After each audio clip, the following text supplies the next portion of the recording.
Hello, everyone. Welcome again to another Teacher Joseph podcast. This week, in my weekly lesson, we are talking about how our communities change from being a number of small shops. They often evolve into shopping malls to give us an American style shopping experience. We can use the term turning point when we're talking about that decisive moment when our communities choose to go in a different direction. And in fact, the phrase turning point is very, very useful for a number of things. In my weekly lesson, I talk about a turning point where our community decides to go in a different direction. I can also talk about a turning point in your English, that big aha moment, which means that you understand and you suddenly realize that maybe in the past you've been thinking about a particular thing incorrectly. Turning point, very useful. And there's a headline in today's news. It says, "Please celebrate turning point as mass arrests put off rioters." And they're basically saying that they think because they are now arresting and charging many people with criminal offenses that the rioters have run away. Well, I really hope that's the case, but I very much doubt that. It says here, "Please celebrate turning point as mass arrests put off rioters." So we're going to read through this news story in a minute, and there's a little map here showing us where the riots were. Yeah, so apparently there's still ramifications of this. There's still consequences. Many mosques in English societies today have decided that they're not going to celebrate their Friday prayers just in case anything happens. And there's also consequences for the rest of us too, because nobody really knows or understands what happened in the last week. It was such a whirlwind of emotions and of action. I think a lot of us are very confused. I mean, is this a turning point for British society? Does it mean that racists and people who protest now have a voice in our society? We don't know. But anyway, one turning point is that over the last few days, the protests now seem to have ended. So the police are celebrating that turning point. A turning point doesn't have to be a big thing. It can be a small thing as well, you know. For example, if you're learning a second language, you can say, well, the turning point for me was just feeling supported by a good teacher. If you like to drink coffee, you might say, well, one of the turning points in my life was quitting drinking coffee. It doesn't have to be anything major. Dealing with my little cat every day, one of the big turning points for me is realizing that if I give him snacks, he'll behave. So a turning point can be anything. But very nice phrase, a turning point. Right, we're going to read through this article. Please celebrate turning point as mass arrests put off rioters. This is from today, Friday the 9th of August. Put off rioters. Wow, to put off is to try to change someone's mind about a particular thing. It has a few meanings in English, but let me give you some examples, okay? So if you don't want someone to come to your house tonight, you can say, oh, I'm going to call my friend John and put him off because I don't really want him to come over tonight. I'm tired. That's one meaning of put off. Another meaning of put off could be, for example, my mother wants to go on a holiday to Morocco, but I'm going to try to put her off from that idea because she doesn't actually like being away from home too much. And I just know she's going to get bored. So to put off someone from an idea is another way we can say it. So it says here, please celebrate turning point as mass arrests put off rioters. So it's just saying here that they were going to riot, but they decided not to. They were put off by this idea of being arrested. Yeah, but I don't think people just decide not to riot, especially if they've got something in their minds. And I don't think we've seen the last of this, but well, for today we have, thankfully. Right, let's see. So, senior police have described a turning point in the disorder seen across England in the past week, suggesting swift sentencing and a major public order operation acted as deterrents to far-right agitators. Okay, so the police here are saying that there's a turning point now, that the protesters are going somewhere else or doing something else or have changed their minds, and they're suggesting the reason for this is the fast-acting court officials, because our government asked our legal system, the courts, to be available 24 hours a day. We have in some places, especially in America, wedding chapels where you can get married at 3 a.m. Well, it's now the same if you're a protester. You can go to court at 3 a.m. in order to be punished.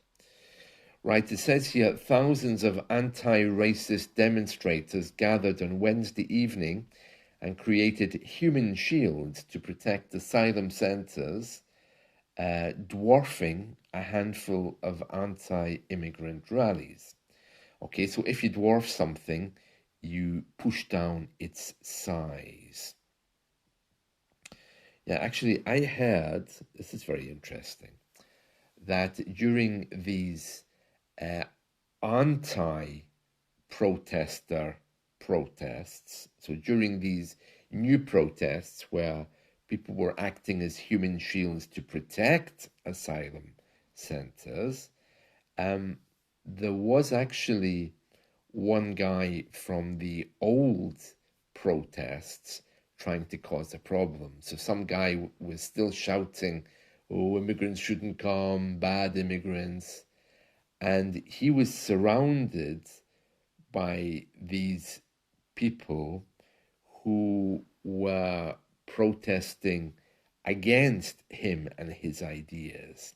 And they surrounded him, and he had to be protected by the police. So isn't it strange? So in the first round of rallies, the police were protecting people from protesters, and then in the next round, police were protecting one or two protesters from people who were trying to protect immigrants. So it's like a full circle. So that just shows how impartial our police have to be. It doesn't matter what you're protesting about, you deserve protection if you're in a vulnerable situation. Yeah, interesting, isn't it? Right, so let's carry on with our story. It says here, but in a sign that unrest may continue, 5,000 public order officers will be working this week it actually says this weekend because there's evidence of renewed plans to begin again. There's many events still being advertised and circulated, but they're still hoping that these early court cases, I mean, usually if you do something wrong, it takes months for your court case to come up. But actually, they're doing it within seconds now. So you have a protest one day, you get violent, you could end up in court within a week. The police are saying here we should not be complacent. Okay, so we shouldn't just forget. It says there's no complacency in our minds. That means we're not saying that things are okay now. Complacency is a nice word. Yeah, I like that word.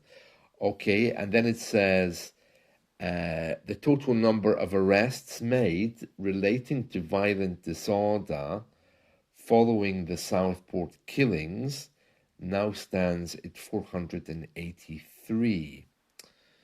Interesting. Privately, senior police officers are also insisting to this newspaper, that's The Guardian, that a massive police mobilization on Wednesday night, the biggest to counter unrest since the 2011 riots, was based on intelligence from multiple sources, not just the list of immigration lawyers, which was circulating. And then it says, there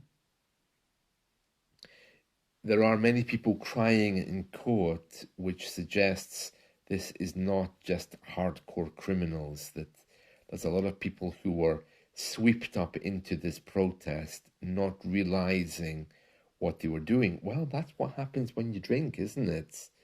You lose your own ability to make wise decisions. And as soon as I saw alcohol and heard rumors about cocaine being taken, I was just thinking, wow, these people deserve everything they're going to get. But again, it's ignoring the problem. Britain has a problem with alcohol, and no one's willing to talk about that, at least not yet anyway. It says here, let's see, while far-right activists and supporters had been relatively quiet in recent days, there was evidence of at least 8 events being planned tomorrow. I wonder why they used the past perfect there. It says here, while far-right activists and supporters had been relatively quiet. It's not had been, it's have been, because there's still a chance, of course, that they could come back very quickly. It says here, while far-right activists and supporters had been relatively quiet in recent days, there was evidence of at least 8 events. Oh, a mixed conditional. Interesting. Strange, not the way I would have written it, but okay. And it goes on to talk. Oh, of course, we have the little moral lesson at the end. I hope this is a lesson for all of us that the system needs to change, that behavior online needs to change, and where the behavior online is criminal, there needs to be a way of dealing with it.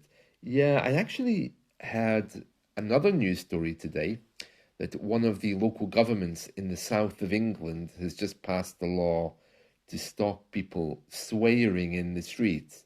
So if you're caught using a bad word, you can immediately receive a fine of £100.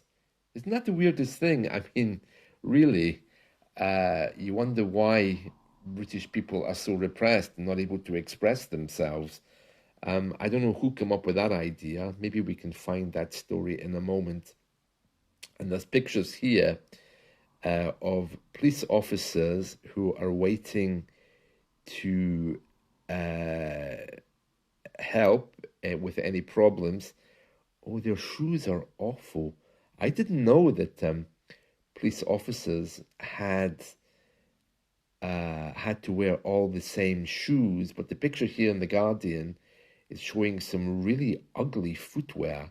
Ooh, I don't know. I don't know where that comes from, but oh no, no, that's horrible looking. They look kind of like Crocs. You know, Crocs, those uh, plastic sandals. Oh no, no, I don't like those at all. Right. Anyway, let's move on and quickly read this other story. And for this one, I'm just jumping over to the Metro from today. This is the newspaper, the Metro. The headline is Anger as Council brings in £100 penalty for swearing in public.